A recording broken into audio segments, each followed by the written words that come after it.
Hello, good morning kanayon. So, napaka-emotional ko naman ngayong araw na ito, ngayong umaga. Bakit po? Kasi pagpasok ko lang po dito sa classroom po namin ay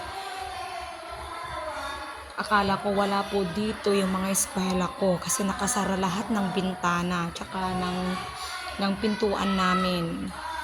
So sabi ko, nasa na kaya yung mga eskwela ko? So yung pagpasok ko kanina, binuluga po nila ako sa ganitong surprise. So na-surprise talaga po ako mga kanayon. So hindi ko ina-expect po ito na maisipan po nilang magbigay po sa akin ng isang cake. Yan po.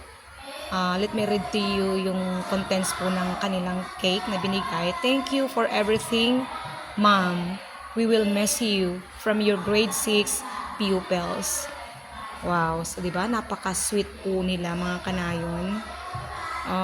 Kahit nakukunti lang po sila mga kanayon ay memorable po yung batch na ito.